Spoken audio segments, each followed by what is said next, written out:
Back when I was a lad walking to school uphill in the snow both ways, cars knew their place. A sedan is what you drove to work because life was dull. A sports car was a silly, useless little thing. An SUV had solid axles. A supercar was little more than bedroom wall fodder, and the term hypercar was just a glimmer in some marketer's eye. These days,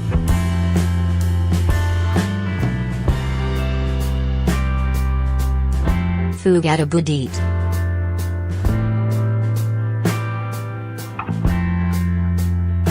Bentley's got an SUV with 77 acres of leather, 2 forests worth of wood paneling, a $250,000 clock, and the ability to travel at 190 miles per hour.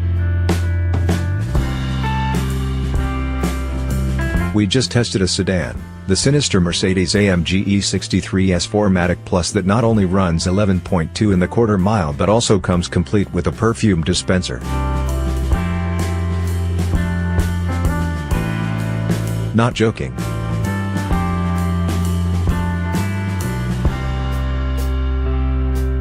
Now we've got the Mclaren 720S, a run-of-the-mill supercar by the look of the spec sheet, but one that behaves just like hypercar.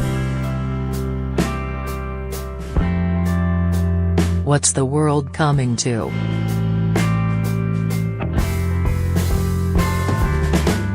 let's enjoy a quick look at said spec sheet together, shall we? Behind the carbon fiber passenger cell sits a 4.0-liter twin-turbo V8, a slightly bigger version of the 3.8-liter TT V8 that's been in every Mclaren since the MP412C. Said engine is good for 711 horsepower and 568 pounds-to-foot of torque. Moreover, peak torque comes way up in the rev range, between 5,500 and 6,500 revolutions per minute, whereas peak power hits a fraction of a second later at 7,000 revolutions per minute.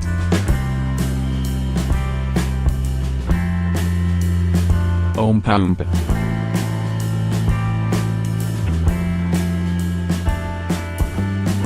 The suspension is a further evolution of McLaren's hydraulic setup, only now there is much more communication between the variable dampers and the car's brain via accelerometers and other fancy gizmos.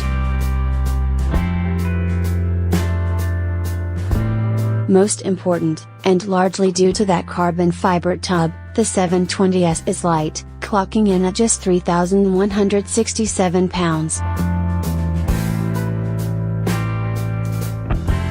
To give you some idea just how light that is these days, the similarly purposed 661 horsepower Ferrari 488 GTB compresses our scales with 3,412 pounds. The Lamborghini Huracan?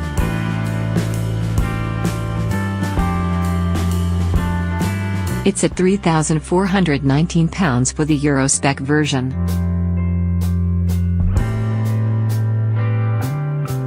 Always remember that draw power is one thing, but power to weight is everything else.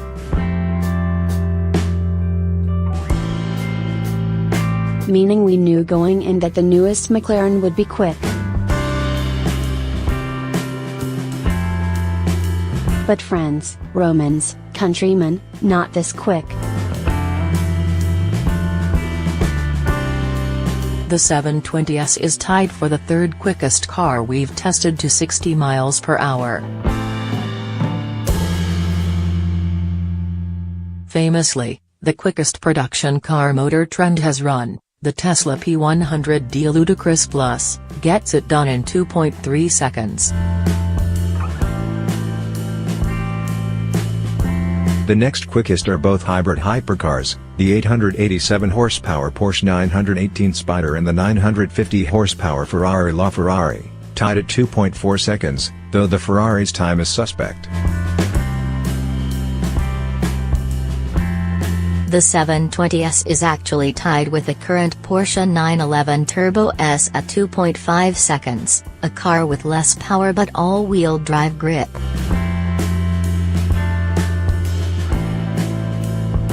The 740 horsepower Lamborghini Aventador Super Veloce takes 2.6 seconds to hit 60 miles per hour. For what it's worth, the 720S can hit 100 miles per hour in 5.3 seconds and do 0 to 100 to 0 miles per hour in 8.8 seconds. Absurd.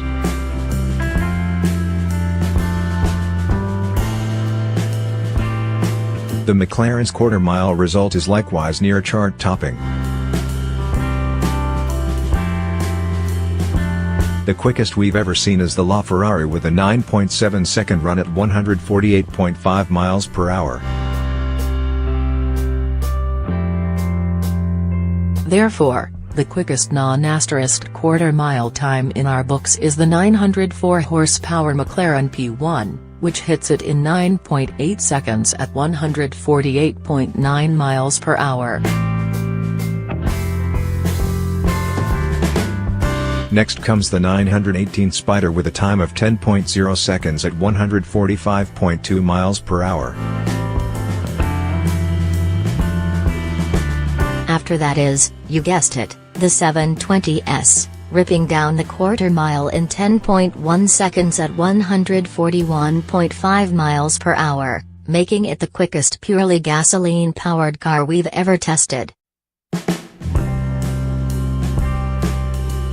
To further emphasize just how quick this blue McLaren is, the 987 horsepower Bugatti Veyron ran a quarter mile in 10.4 seconds at 139.9 miles per hour.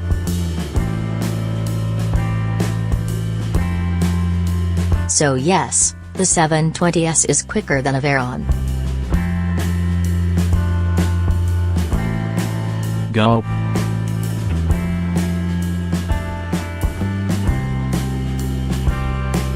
Braking is the only test metric where the 720S isn't at the top of our charts.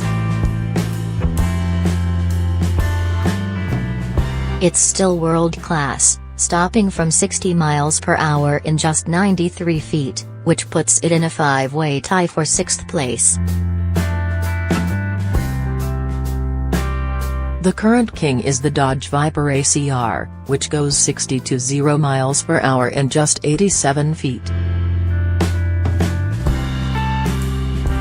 Take solace in the fact that the McLaren 720S is among only a handful of elite breakers shod in non-R compound rubber. Had McLaren remembered to ship over some Pirelli Trofeo Rs, I'm sure all the numbers, not just braking, would be different.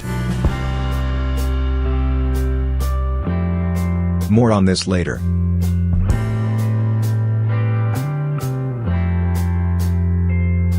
The 720S is one of 3 production cars to ever average higher than 1.0 grams around our Figure 8 course, the other 2 being the Corvette Z06 Z07, 1.06 grams, and the Porsche 918 Spider, 1.06 grams. The 720S averaged 1.05 grams, the second best of all time. The McLaren's max lateral acceleration is 1.09 grams, among the best gripping cars we've ever tested.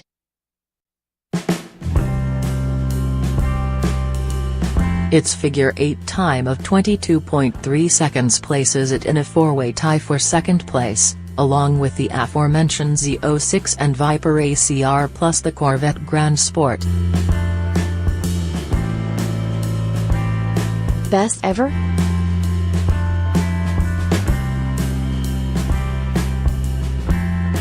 That freak, the 918 Spider, which managed a 22.2-second lap. Are we impressed with the McLaren 720S yet? After testing, Associate editor Scott Evans ran the 720S up and over the legendary Angeles Crest Highway, all 63 miles of it, before heading north to Rosamond, California, home of Willow Springs International Raceway. Randy Pobst would lap the 720S there the following day. Scott was kind enough to write down his driving impressions.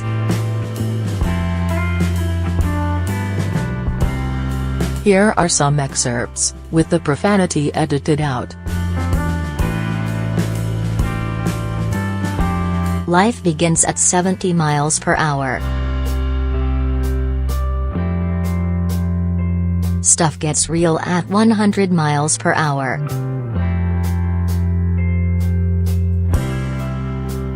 The holy stuffing happens in the middle of third. When fourth hits, the world outside blurs. You almost get tunnel vision, it's like a sci-fi warp effect, the scenery blurs so quickly.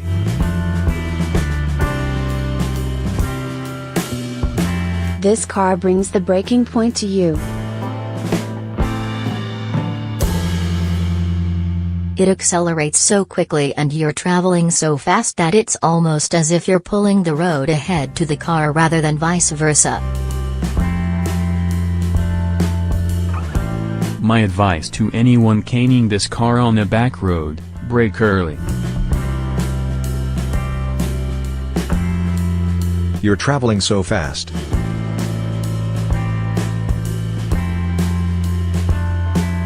The brakes are perfect.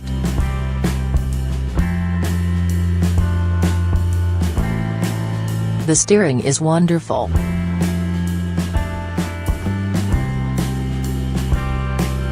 The handling is too good for public roads. You never reach the end of it.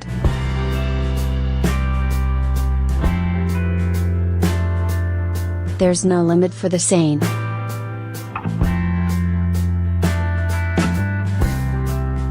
You'd have to have a death wish to find this car's limits on Angeles Crest.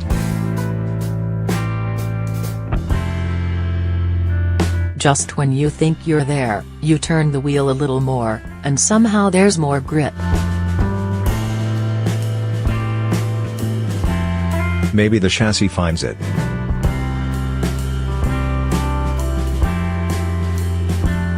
Maybe the computers do.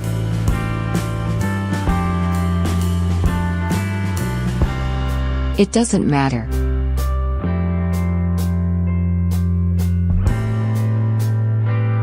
It's there.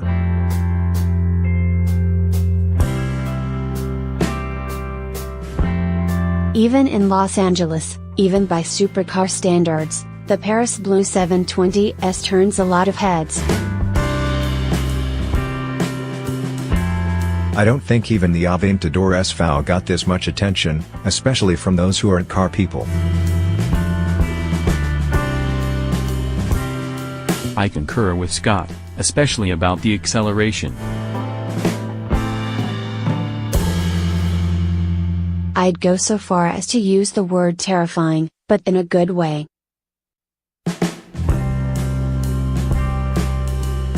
That last 20% of the 4.0-liter twin-turbo V8, when it's on full boil and all the power peaks begin happening, fills you with a kind of dread. You begin to doubt your own reflexes, your own abilities. Cars shouldn't be this quick, you tell yourself just prior to pulling the paddle for the next gear. I hope I make it. Luckily, like Scott said, the brakes are perfect, and the front end really doesn't run out of grip. And like I said, it's the good kind of terror. A couple of numbers for you before we get to the McLaren's laps. A Corvette Z06 ran around Big Willow in 1:25.00. The ultralight, 2,993 pounds, McLaren 675 LT managed 1:24.29, and the Porsche 918 Spider turned in a fast lap of 1:23.54. As for the 720S, remember, we're talking about a car on street tires.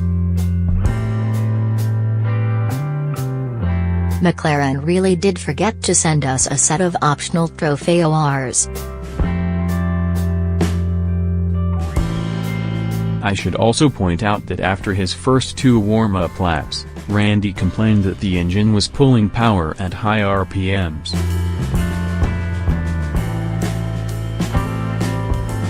Even still, the McLaren 720S broke the 918 Spider's previous record on lap 2 with a time of 1:23.31. Let me restate that, it beat a near $1 million hypercar on the warm-up lap. We looked at the GPS data traces, and sure enough on both of Big Willow's long straights, the McLaren's acceleration suddenly tapered off.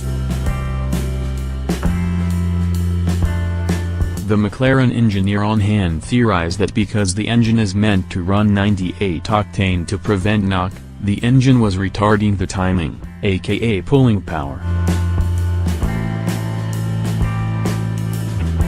Solution? We splashed in 5 gallons of 101 octane in an attempt to get the engine working properly.